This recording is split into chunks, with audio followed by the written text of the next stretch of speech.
Iran's military strategy for targeting U.S. air bases in the Middle East would likely rely on a coordinated, multi-domain approach. By combining its missile arsenal, drone capabilities, and proxy forces, Iran aims to overwhelm American defenses and inflict significant damage. Among the high-value targets, Iran would likely prioritize are Al Udeid Air Base in Qatar, naval support activity NS at Bahrain, multiple U.S. military bases in Iraq, and Al Dhafra Air Base in the United Arab Emirates. This approach reflects Tehran's broader strategic objectives: deterring U.S. military intervention, retaliating decisively in the event of conflict, and asserting its influence across the region. One of the most probable targets in a direct confrontation is Al Udeid Air Base in Qatar. As the largest U.S. military installation in the Middle East, it hosts around 8,000 American troops and serves as the regional headquarters for U.S. Central Command. The base plays a crucial role in supporting air operations across the region and is a central pillar of the U.S. military presence in the Gulf. To strike Al Udeid and similar bases, Iran could deploy ballistic missiles such as the P21, which has a range of about 300 kilometers, or the Q1, capable of reaching up to 800 kilometers. If it uses a proximity fuse, it may detonate just above the surface, airburst, to maximize fragmentation and increase the affected area. Complete destruction of unarmored structures and lethal to unprotected personnel. Extreme overpressure, possibly 100 to 300 psi in this zone, will destroy hardened aircraft shelters, fuel tanks, and command posts if directly hit. Depending on where these missiles are launched from, they pose a credible threat to key U.S. installations across the Gulf. In Bahrain, the Naval Support Activity NS at Base serves as the headquarters of the U.S. Naval Forces Central Command and the U.S. Fifth Fleet. With more than 9,000 American personnel stationed there, it is the only permanent U.S. naval shore base in the Middle East.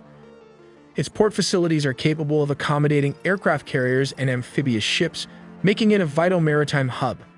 Given NSA Bahrain's role, Iran may also target U.S. warships in port or operating in nearby waters. It possesses a highly developed arsenal of anti-ship cruise missiles, launched from coastal batteries or naval platforms, which can threaten U.S. naval superiority in the Persian Gulf.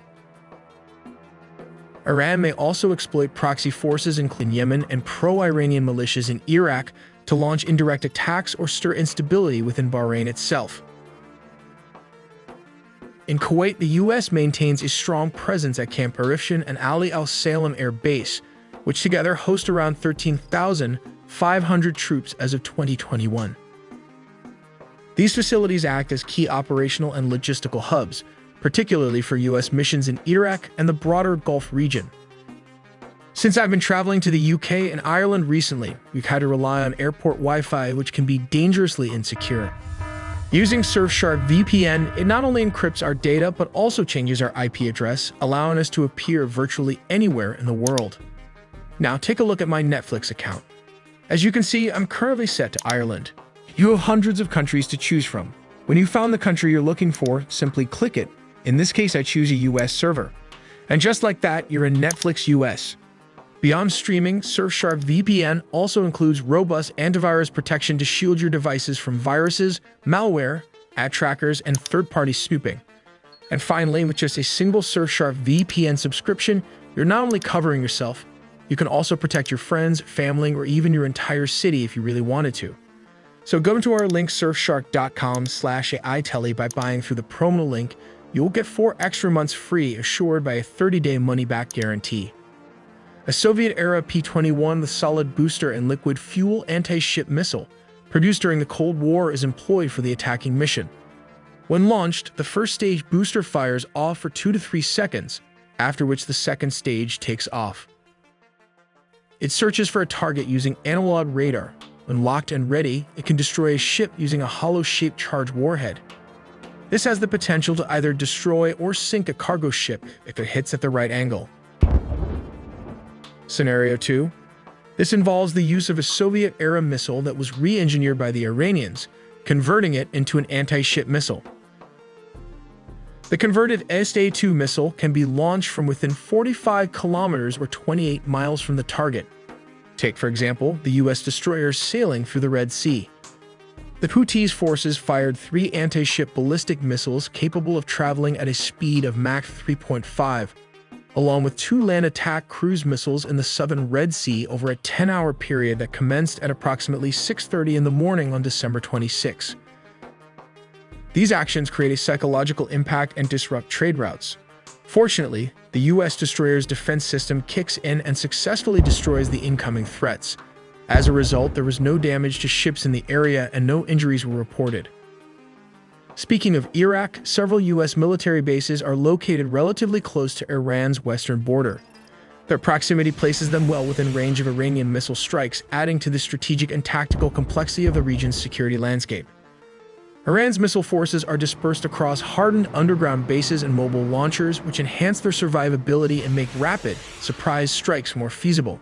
These launch platforms are designed to withstand preemptive attacks and deliver quick retaliatory blows. In terms of targeting, Iran would likely aim to paralyze air operations by striking runways, fuel storage facilities, aircraft shelters, command centers, and logistics nodes. The objective would be to degrade U.S. combat capability quickly and limit its ability to respond effectively. This is Tower 22, which houses a small U.S. logistics outpost located in Jordan's northeast close to the borders with Iraq and Syria. Now let's examine how this incident might have occurred. A one-way drone, flying at a very low altitude, crashed and exploded into one of the barracks where the soldiers were sleeping, causing chaos and resulting in the loss of lives for several U.S. soldiers. However, here's the million-dollar question: how the U.S. air defense system failed to counter the enemy drone.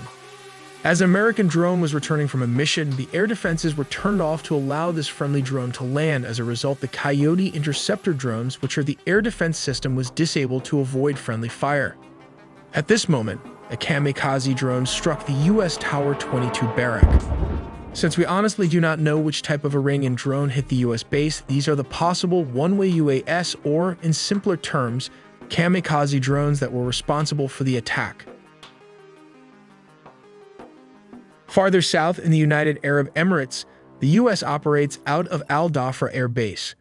This key installation hosts a range of advanced aircraft, including S-16s, A-10s, F-22 Raptors, and surveillance drones like the MQ-9 Reaper and RQ-4 Global Hawk. The 380th Air Expeditionary Wing, with roughly 5,000 personnel, is also stationed there. Like other U.S. bases in the region, Dhafra lies well within range of Iranian missile systems and would be a high-priority target if tensions escalated into open conflict. We make original videos from scratch, so please do subscribe and hit the notification bell for more videos.